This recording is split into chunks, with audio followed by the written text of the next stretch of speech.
On considère le champ vectoriel E égal à R sur R au cube.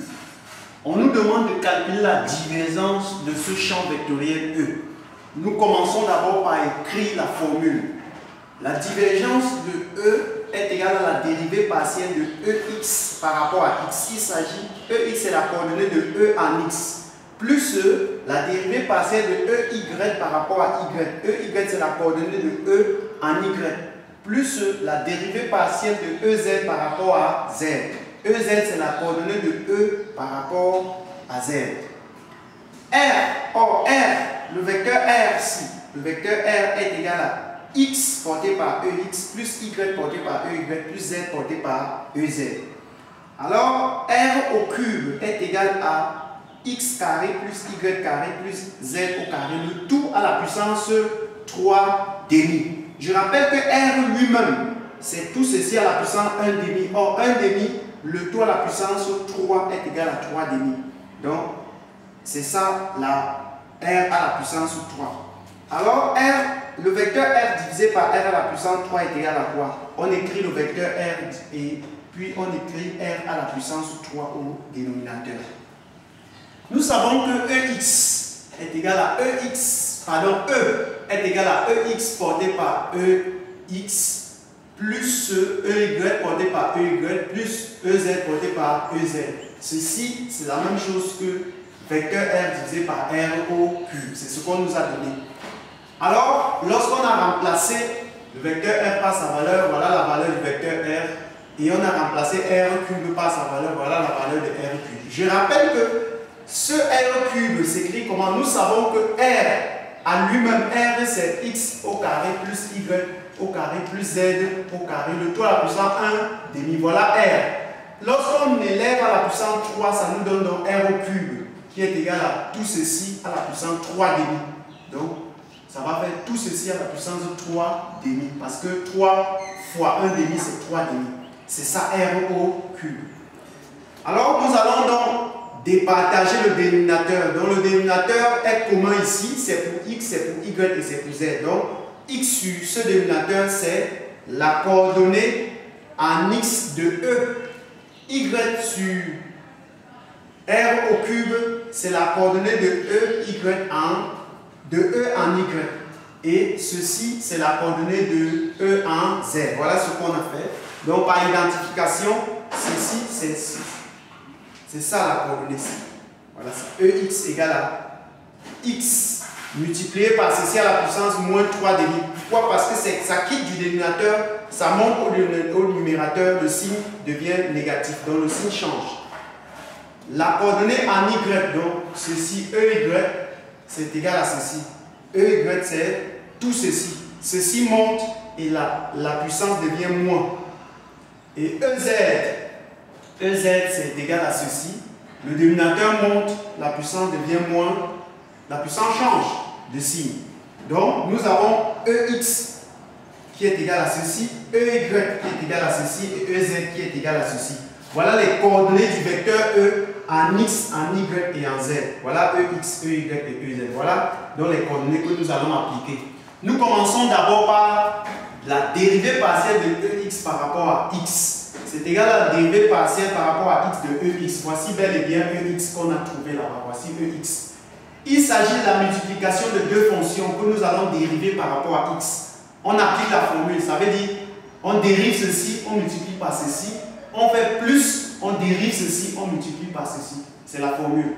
Donc la dérivée de ceci par rapport à X, c'est 1. 1 multiplié par tout ça, c'est encore ceci. Plus la dérivée de ceci, on abaisse la puissance. Donc la puissance vient là, ça fait moins 3 demi. Plus fois moins 3 demi. On multiplie par ceci, ça fait X. On dérive ceci par rapport à X, ça fait 2X. Les autres, c'est 0. Les autres ne sont pas fonction de X, c'est 0. On dérive ceci par rapport à X, ça fait 2X. Et on prend toute la fonction, on fait la puissance 6 moins 1. C'est ça la formule. Ça va donc nous donner moins 3 demi moins 1. Alors on simplifie les deux. Ça nous fait moins 3 fois X, ça nous fait moins 3X fois X, ça nous fait moins 3X au carré. Tout ceci, moins 3 demi moins 1, ça fait moins 5 demi.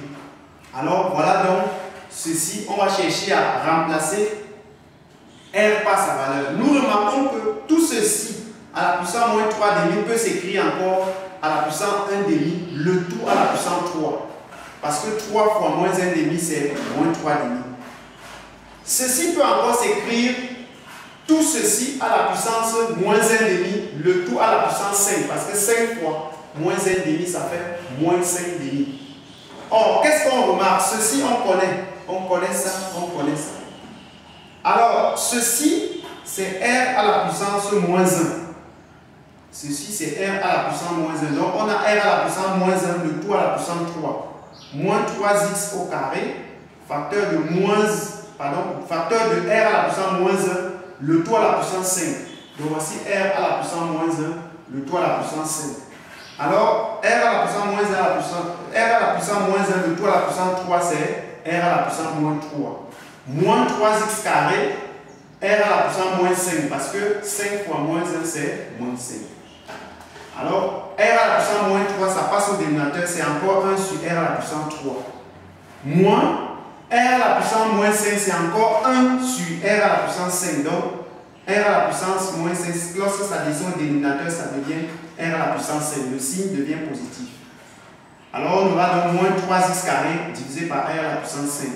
On va rendre au même dénominateur. Le dénominateur commun, c'est R à la puissance 5. R à la puissance 5 divisé par R à la puissance 3, ça fait R à la puissance 2. Multiplié par 1, ça fait R à la puissance 2. Moins 3x carré divisé par R à la puissance 5. Ça fait donc R à la puissance 2 moins 3x au carré divisé par R à la puissance 5. Voilà donc le résultat de la dérivée partielle de EX par rapport à X. Nous passons donc à la dérivée partielle de EY par rapport à Y. C'est égal à la dérivée partielle par rapport à Y de EY. Voici bel et bien EY que nous avons calculé de l'autre côté. EY, voilà sa valeur. Nous allons donc dériver ce EY par rapport à Y. Alors, la dérivée de EY par rapport à Y, c'est quoi? Nous savons que c'est le produit de deux fonctions. On va dériver par rapport, on dérive d'abord Y par rapport à Y, ça fait 1 multiplié par ceci, ça fait donc ceci. Moins, on dérive l'autre fonction par rapport à X, à Y, pardon. Les autres sont des constants, donc on aura, la puissance va descendre, ça fait moins 3 demi, donc la puissance qui était là va venir là. Ça va venir, moins 3 demi, on multiplie par le Y qui multiplie la fonction, et puis on dérive la fonction qui est à l'intérieur de la puissance, ça, par rapport à Y, ça nous fait 2Y, et puis on prend cette fonction là, on fait moins 3 demi, moins 1. Alors, ceci on recopie, on simplifie les deux, ça fait moins 3 fois Y, ça fait Y fois Y, ça fait moins 3Y carré. Tout ceci à la puissance moins 3 demi, moins 1, ça fait moins 5 demi. Alors, on peut encore écrire ceci comme ça. Donc, on met x carré plus y carré plus z carré, le tout à la puissance 1 moins 1 demi, le tout à la puissance 3. Parce que 3 fois moins 1 demi, c'est moins 3 demi. On fait pareil ici. Donc, on met ceci à la puissance moins 1 demi, le tout à la puissance 5. Parce que 5 fois moins 1 demi, c'est moins 5 demi. Qu'est-ce qu'on remarque? On remarque que ceci, c'est R à la puissance moins 1. Également ici, nous avons R à la puissance moins 1 également. Alors, R à la puissance moins 1 ici, R à la puissance moins 1 fois 3, ça fait R à la puissance moins 3. R à la puissance moins 1 fois 5, ça fait R à la puissance moins 5. Donc, on aura R à la puissance moins 3, moins 3y carré fois R à la puissance moins 5. Alors, R à la puissance moins 3 peut encore s'écrire 1 sur R à la puissance 3, moins 3y carré divisé par R à la puissance 5. Donc, lorsque ça descend au dénominateur, le signe devient positif. On va au même dénominateur. Donc, le dénominateur commun ici, c'est R à la puissance 5 divisé par R à la puissance 3, ça fait R au carré. Multiplié par 1, ça fait R au carré, moins 3y carré divisé par R à la puissance 5. Voilà donc la solution de la deuxième dérivée partielle, à savoir la dérivée partielle de EY par rapport à Y. Voilà la solution. Et puis on finit par la dernière dérivation, à savoir la dérivée partielle de EZ par rapport à Z est égale à la dérivée par rapport à Z de EZ. Voilà EZ qu'on a trouvé précédemment. On va donc dériver ça par rapport à Z. C'est le produit de deux fonctions. On dérive d'abord ceci par rapport à z, ça fait 1. Multiplié par ceci, ça fait le même, ou du moins la même fonction. Plus la dérivée de ceci multiplié par ceci. Or, la dérivée de ceci, ça fait moins 3 demi d'abord, multiplié par ceci. Dérivée de ceci par rapport à z, ceci c'est 0, ceci c'est 0 parce que ce sont des constantes par rapport à z. La dérivée de ceci par rapport à z, ça fait 2z, multiplié par tout ceci à la puissance moins 3 demi moins 1. C'est la formule. Alors, on simplifie les deux. Ça fait 3z fois z, ça fait z au carré. Donc, on a tout ceci à la puissance moins 3 demi, moins 3z au carré. Tout ceci à la puissance moins 3 demi moins 1, ça fait moins 5 demi. Donc, on va encore bien écrire cette fonction en fonction. Cette fonction pour pouvoir écrire en fonction des r. Alors, on peut encore écrire cela comme ceci. À savoir, on met cette fonction-ci à la puissance moins 1 demi, le tout à la puissance 3. Parce que 3 fois moins 1 demi, c'est moins 3 demi. On fait pareil ici, on met cette fonction-ci à la puissance 1 demi, le tout à la puissance 5, parce que 5 fois moins 1 demi, ça fait moins 5 demi. On remarque que ceci, ça c'est r à la puissance moins 1, et également ici c'est r à la puissance moins 1. Ça nous fait r à la puissance moins 1 à la puissance 3, le tout à la puissance 3, c'est r à la puissance moins 3, parce que 3 fois moins 1, c'est moins 3.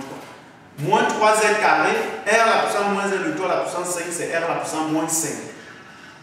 Alors r à la puissance moins 3, ça fait r divisé par 3, donc ça passe au dénominateur et le signe change. Moins 3z carré divisé par r à la puissance 5, donc ça passe au dénominateur, le signe devient positif.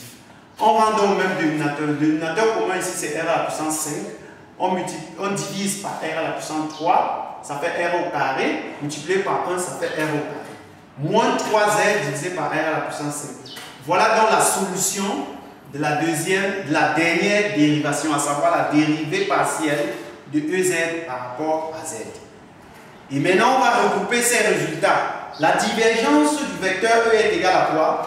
On prend le premier résultat qu'on a trouvé, à savoir la dérivée partielle de EX par rapport à X, plus la dérivée de EY par rapport à Y, et enfin plus la dérivée partielle de EZ par rapport à Z.